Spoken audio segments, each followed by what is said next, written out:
logging of California's giant redwood trees is a big job.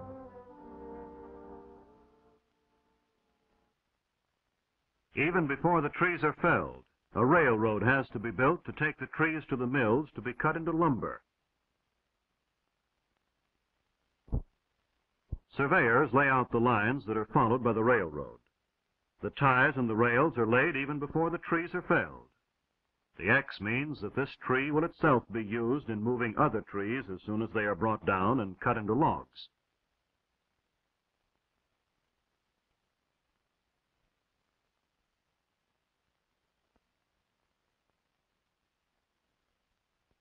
The topper will cut off the top and the tree will be rigged with cables and pulleys.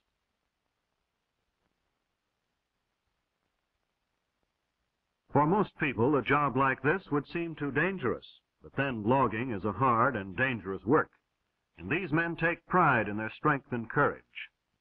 They are the men who fell the trees and get the logs out of the woods so that we may have lumber, for houses, for furniture, for the 1,000 uses of wood. And all in his day's work, over goes the top of this tree. The job of logging is well underway. Donkey engines are brought up to lift the big logs, haul them around and place them on railroad cars. Heavy cables and huge pulleys are needed to lift logs weighing up to 50 tons. The actual felling of a tree begins with the making of a scaffold for the axemen to stand on as they work. Then they begin their cutting their way into trees that may be as old as our civilization. For the redwood trees of California are probably the oldest of living things. The redwoods that grow along the coast live to be 2,000 years old. They are young at 350 years, they are mature at 1,000 years, and they reach old age at 1,500 years.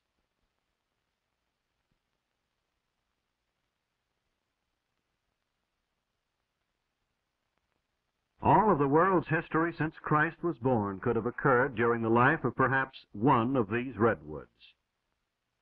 But just as the tree itself is able to live through centuries, to live even through forest fires, so when the axes, the wedges,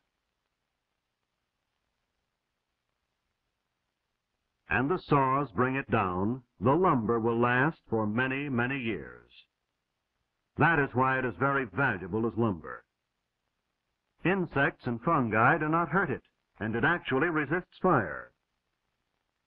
So the saws keep working and the axemen bring the tree down, figuring the fall carefully so as not to hit other trees and splinter the wood. When the cutting is finished, the men get away fast from the base of the tree as it falls, for sometimes trees twist or fall in a way not expected. But usually they fall just as the axemen figured, and sometimes the axemen figure very closely, closer than one would imagine. So down they come, some of the world's oldest, biggest, and tallest trees, trees that grow over 350 feet high, trees that may be over 20 feet thick at the base, trees that are so big that more than 20 houses can be made from just one tree. But don't think these giants are being completely destroyed. Many of the oldest and the biggest of the redwoods are being saved. Parks with thousands of acres of redwoods are set aside for our enjoyment.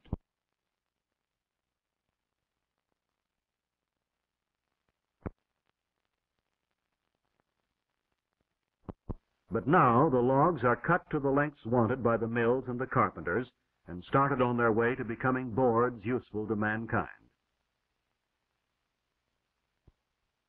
But the journey is not quick, simple, or easy. The logs must be snaked out by big tractors and loaded onto heavy trucks, or dragged by the tractors out to the edge of the clearing where they can be picked up and carried overhead toward the railroad. The logs look small as they swing easily through the air. Notice the big tongs like ice tongs that are used in lifting and moving the logs, and the booms that swing the logs onto the flat cars. But with the arrival of the logs at the railroad, a second part of the log's journey to the mill has begun. Trees that were living and growing a few days before are now on their way to be sawn into lumber.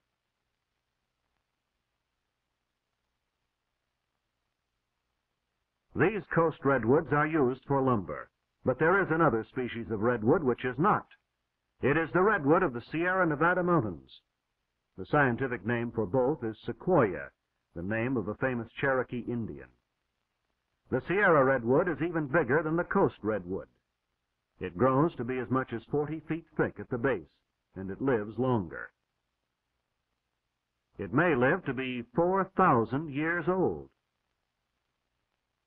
Redwoods are today native only to California and a small section of Oregon. But thousands of years ago, they were to be found throughout Europe and Asia. They grew in countries that are now cold, but were at one time warm. Places like Alaska, Iceland, and Greenland. Their history goes back millions of years to the time of the dinosaurs. But here at the sawmill, the redwoods are just big logs that have to be unloaded into the mill pond. And the straight arm that is used in football is found here to be simple and efficient. Trainload after trainload comes to the mill to meet the huge demand for redwood in this country and abroad. The demand for a wood that will not rot, that termites will not eat, that fire cannot easily burn.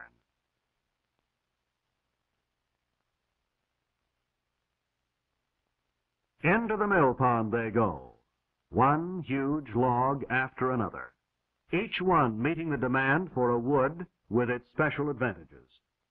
Here are the timbers that won't rot in wet mines, or the railroad ties that won't catch fire when burning cinders fall on them.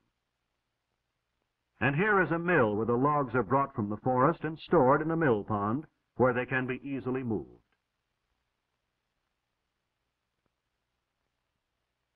As fast as the mill can cut them, they are floated over to the conveyor belts and brought up into the mill.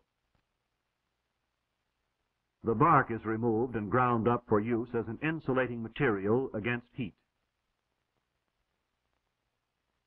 Then the big saws begin cutting off enormous boards. The whole log is moved past the bandsaw as each board is cut. The log moves back and then comes forward for the cutting of the next board.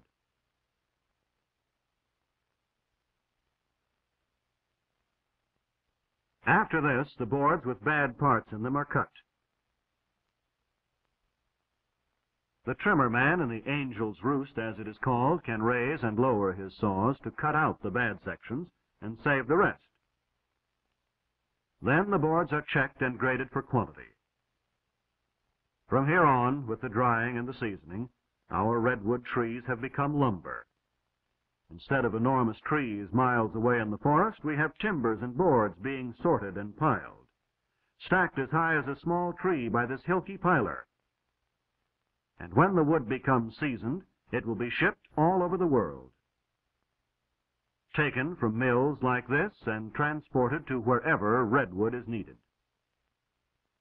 But when we look at stacks of redwood lumber, we may well be reminded of its ancient history, for this is lumber from a species of tree that has survived for millions of years.